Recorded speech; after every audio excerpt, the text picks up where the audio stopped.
Assalamualaikum warahmatullahi wabarakatuh. Halo pemirsa dimanapun kalian berada, salam sejahtera untuk kita semua. Semoga kita semua dalam keadaan sehat dan tetap dalam lindungannya. Kali ini saya akan membawakan cerita inspiratif dan menarik yang sayang untuk dilewatkan. Semoga kisah ini bisa memberikan manfaat dan pelajaran untuk kita semua.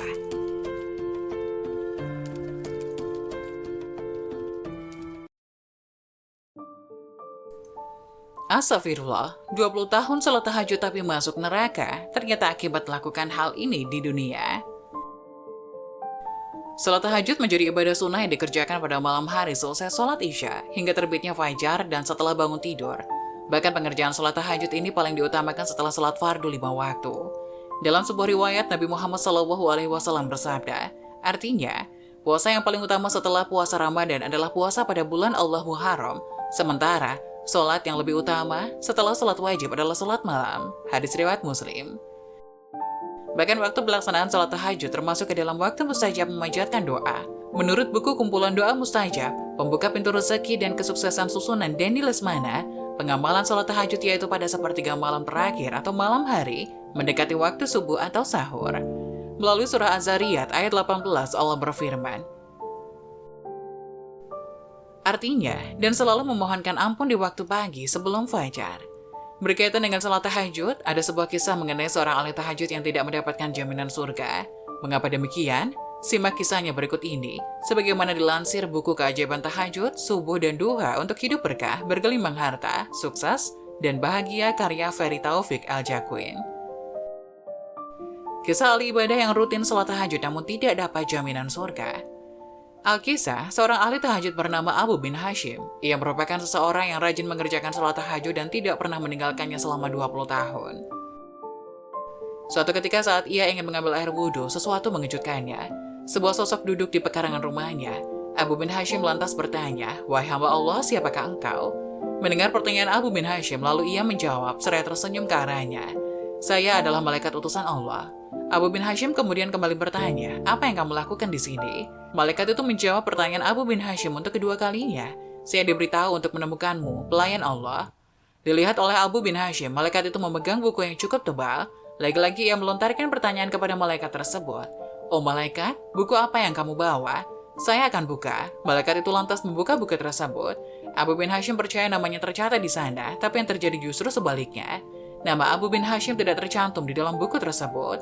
Abu bin Hashim kemudian meminta malaikat untuk mencari namanya kembali. Selanjutnya malaikat utusan Allah itu kembali meneliti dengan cermat sembari berucap, "Itu benar, namamu tidak ada dalam buku ini." Mendengar jawaban dari sang malaikat, Abu bin Hashim menangis terseduh-seduh. Ia menyesali dan berkata, "Kehilangan diri saya yang selalu berdiri setiap malam di tahajud dan bermunajat, tapi nama saya tidak ada di dalam kelompok pencinta Allah." "Wahai Abu Hashim, saya tahu Anda bangun setiap malam saat yang lain tidur, wudhu dengan air dingin saat yang lain tertidur di tempat tidur, tapi tangan saya dilarang bahwa Allah menuliskan nama Anda," tutur malaikat tersebut. Penasaran, Abu bin Hashim bertanya lagi kepada malaikat mengenai penyebab namanya tidak tercantum.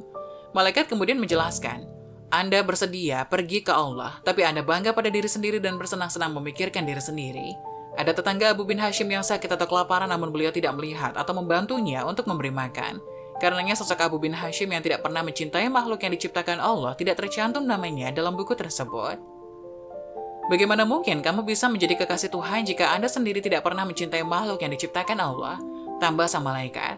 Hal itu lantas membuat Abu bin Hashim menyadari sesuatu. Hubungan pemujaan manusia tidak hanya berfokus untuk Allah Subhanahu wa Ta'ala, melainkan juga sesama manusia. Menurut Ustadz Adi Hidayat mengatakan bahwa ibadah yang diimbangi dengan perbuatan tercela bisa menjadikan seseorang masuk neraka. Kalau ada orang yang rajin sholat tetapi masih bermasalah dengan tetangganya, maka ada yang salah dengan sholatnya itu, tutur Ustadz Adi Hidayat. Pendiri Quantum Ahyar Institute ini, sebagaimana ditayangkan di kanal ceramah pendek di jaringan YouTube, mengutip hadis dari Abu Hurairah radhiyallahu anhu. Rasulullah Shallallahu alaihi wasallam pernah bertanya kepada para sahabat, "Tahukah kalian siapakah orang yang bangkrut itu?" Para sahabat menjawab, "Menurut kami, orang yang bangkrut di antara kami adalah orang yang tidak memiliki uang dan harta kekayaan." Rasulullah Shallallahu alaihi wasallam bersabda, "Orang yang bangkrut nanti di hari kiamat itu ialah yang datang kepada Allah dengan membawa pahala sholat, zakat, akan tetapi di dunia ia telah mencaci orang lain, menuduh orang lain, memakan harta orang lain tidak hak, menumpahkan darah yang lain, memukul orang lain. Maka kebaikannya diambil dan diberikan kepada korban-korbannya. Sampai jika kebaikannya habis dan tanggungannya belum selesai, kesalahan dosa yang ada pada orang-orang tersebut diambil dan ditimpakan kepadanya. Kemudian ia dilempar ke neraka. Hadis riwayat Muslim. Kalau ada orang yang sholat tapi rajin mencela orang lain, maka ditransfer pahala sholatnya itu kepada orang yang dia cela. Jelas Ustadz Adi Hidayat. Jika orang sholatnya benar, kata Ustadz Adi, maka ada 5 hal yang dia dapatkan. Mudah hidupnya, tenang hatinya, doanya cepat dikabulkan, sukses dalam kehidupannya, dan baik dalam perilakunya. Sesungguhnya sholat itu mencegah dari perbuatan-perbuatan keji dan mungkar. Quran Surat Al-Ankabut ayat 45. Memperhatikan dan menyimak hadis tentang orang yang bangkrut tersebut, ada beberapa pelajaran yang dapat dipetik. Ciri orang yang akan bangkrut di akhirat nanti ditandai bahwa orang itu saleh secara ritual atau individual, yakni orang tersebut rajin sholat, tertib puasa, dan rutin membayar zakat. Namun disayangkannya, ia tidak soleh secara sosial, ditandai dengan banyaknya kesalahan yang ia perbuat terhadap sesama dengan suka mencaci maki, menfitnah, makan harta secara tidak sah, menumpahkan darah orang yang dilindungi, serta suka melakukan tindak kekerasan semisal memukul dan sejenisnya. Hal ini juga sebagai peringatan orang yang hanya mementingkan kesolehan ritual dan tidak soleh secara sosial. Bisa juga sebagai peringatan bagi orang yang ibadah vertikalnya tertib namun tidak memiliki efek manfaat kepada sesama.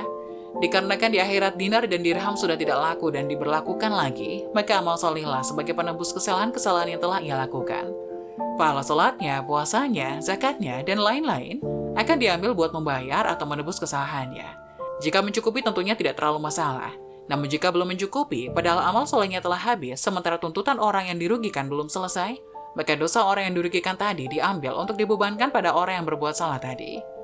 Singkat cerita, orang bangkrut di hari akhirat itu memiliki banyak amal kebaikan, namun sayangnya kesalahan pada sesama lebih besar nilainya dari pahala yang berhasil ia kumpulkan. Nasib akhirnya bisa ditebak karena amal kebaikannya habis dan saldo dosanya bertambah, maka tempat akhirnya adalah neraka. Na'udzubillah min dzalik. Selanjutnya, agar kita selamat dari kebangkrutan akhirat, ada beberapa hal yang perlu kita lakukan. Pertama, menjaga hubungan baik dengan Allah Subhanahu wa Ta'ala dengan berusaha semaksimal mungkin mengerjakan perintahnya dan menjauhi segala larangannya. Kedua, selalu waspada agar jangan sampai kebanyakan melakukan kesalahan dan dosa pada sesama, baik berupa ucapan, sikap, maupun perbuatan. Ketiga, selesaikanlah di dunia jika kita memiliki kesalahan pada sesama dengan jalan menyesali dan meminta maaf kesalahan itu, serta kalau perlu gantilah kerugian itu agar mendapat pengampunan dan kerelaan orang yang kita rugikan. Keempat, usahakan bahwa timbangan amal kebaikan kita tetap lebih banyak dan berat dibanding timbangan dosa dan kesalahan kita, baik kesalahan pada Allah Subhanahu wa Ta'ala maupun terhadap manusia.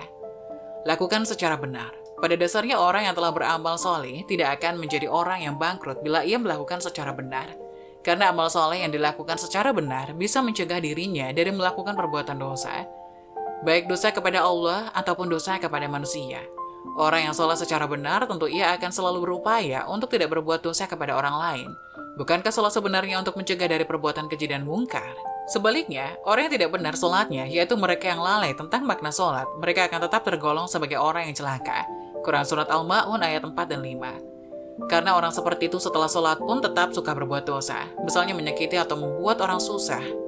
Berikutnya adalah puasa. Puasa yang dilakukan dengan benar akan menjadikan yang bersangkutan sebagai yang bertakwa. Quran Surat Al-Baqarah ayat 183. Yaitu mereka yang selalu melaksanakan semua perintah Allah dan meninggalkan semua larangannya, antara lain tidak menyakiti atau menyusahkan orang lain.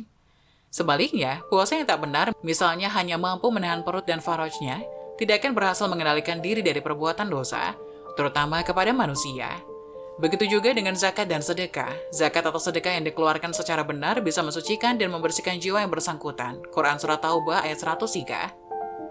Benar yang dimaksud adalah sedekah atau zakat dikeluarkan dengan ikhlas, tanpa ada unsur pamer, serta tanpa menyakiti perasaan si penerima. Quran Surat Al-Baqarah ayat 264. Sholat 60 tahun tidak pernah diterima Allah Subhanahu wa Ta'ala. Kenapa? Apa penyebabnya? Ini penjelasan Al-Quran dan hadis. Pernahkah Anda membayangkan orang yang mengerjakan sholat selama hidupnya tapi sholatnya itu tidak pernah diterima? Kenapa bisa orang yang sepanjang hidupnya sholat tetapi tidak diridhoi atau diterima oleh Allah? Semua itu pasti ada penyebabnya. Untuk menjawab pertanyaan ini, marilah kita mulai dari sebuah hadis sahih yang menyatakan beberapa alasan sholat tidak pernah diterima. Dari Abu Hurairah radhiyallahu anhu, bahwasanya Rasulullah shallallahu alaihi wasallam bersabda, yang artinya, sesungguhnya ada seseorang yang mengerjakan sholat selama 60 tahun tetapi tidak diterima sholatnya. Mungkin karena ia tidak menyempurnakan rukuknya, tidak menyempurnakan sujudnya, menyempurnakan sujud tapi tidak menyempurnakan ruku. Sahih At-Targhib 529. Ada juga hadis lain yang memperkuat keterangan mengenai orang-orang yang sholatnya tidak pernah diterima ini. Rasulullah Shallallahu Alaihi Wasallam bersabda, yang artinya, manusia paling buruk pencuriannya adalah orang yang mencuri dari sholat. Mereka para sahabat berkata, bagaimana ia mencuri sholatnya? Beliau bersabda, dia tidak menyempurnakan ruku dan sujudnya. Atau beliau bersabda, dia tidak meluruskan punggungnya ketika ruku dan sujud.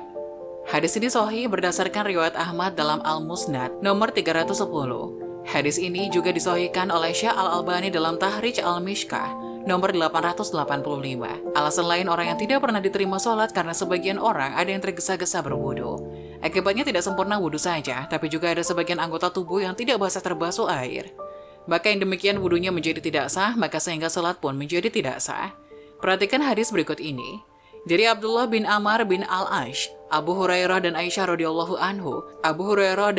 radhiyallahu anhum. Ia berkata bahwa Rasulullah Shallallahu Alaihi Wasallam bersabda, celakalah tumit yang tidak terbasuh air wudhu dengan api neraka.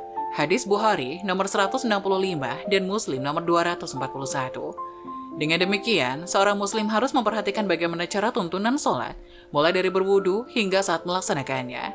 Seorang muslim hendaknya senantiasa memperbaiki amalan sholat karena amalan sholat ini adalah yang paling pertama diperiksa saat seorang muslim meninggal dunia dan berada di dalam alam kubur. Sholat adalah ibadah yang membedakan umat Islam dengan umat lainnya. Sholat di dalam Islam ada yang wajib dan sunnah. Semua hidup seorang muslim diisi dengan sholat. Jika tidak mampu sholat berdiri, maka dilakukan dengan duduk. Jika masih tidak bisa, sholat dilakukan dengan berbaring. Jika berbaring tidak bisa sholat, maka dengan isyarat jari. Kalau isyarat jari masih tidak bisa, maka sholat cukup dibaca dalam hati. Jika masih tidak bisa sholat di dalam hati, maka pada saat itu, seorang muslim disolatkan alias mati atau meninggal dunia.